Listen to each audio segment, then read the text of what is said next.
With Tourette's, it's a lot of learning disabilities also. Besides movement, it's a lot of learning, and you have to go slower on things. And there was a lot of movement. I would blink my eyes a lot. I would move my head a lot. I would move my hands a lot, to where I couldn't learn as fast as everybody else. And not because I wasn't trying, it was because my body and my mind wouldn't let me.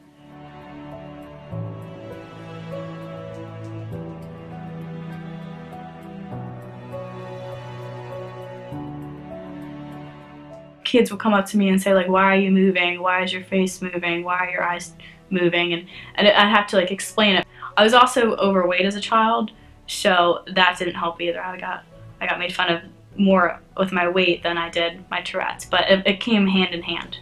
So, because I wouldn't want to leave my house. But when I got to, like, high school, I was very nervous, but lucky for me, I took a job that was right out of high school, to where I had it in high school and I could transition that way. So I did that job for a year, about a year after high school, and then I went into the real world.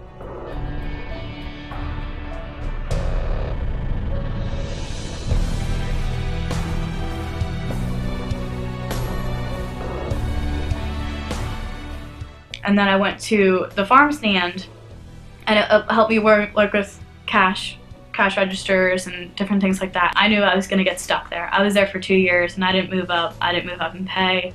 It was just, you show up, you do your job, you stand for 8 hours, you don't get a lunch, you don't get a break. That's it.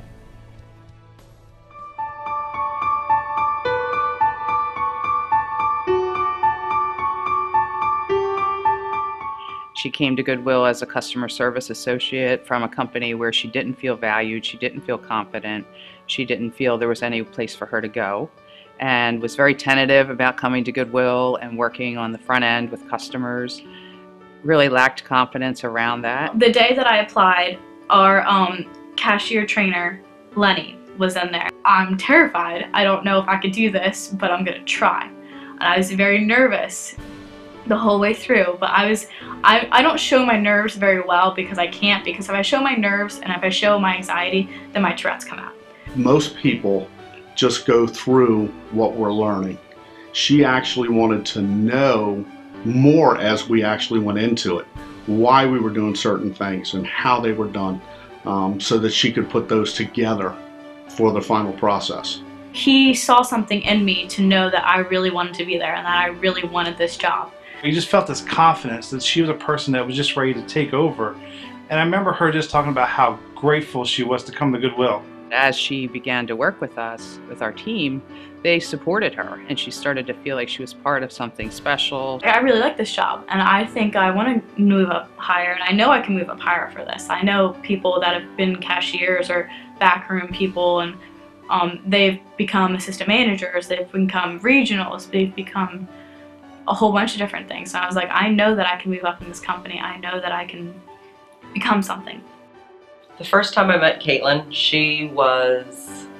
I thought she was just a little ball of fire.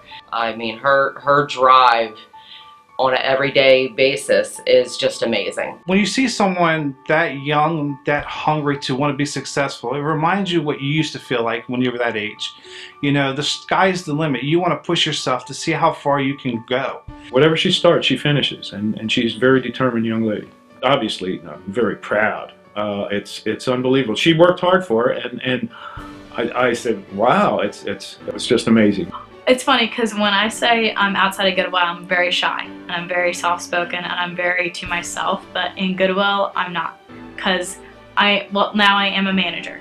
I'm a senior sales, which is the floor manager, sales floor manager, and I can't be shy. It's very empowering to work for Goodwill because I get to be a different person. I get to be the person that normal people don't usually see.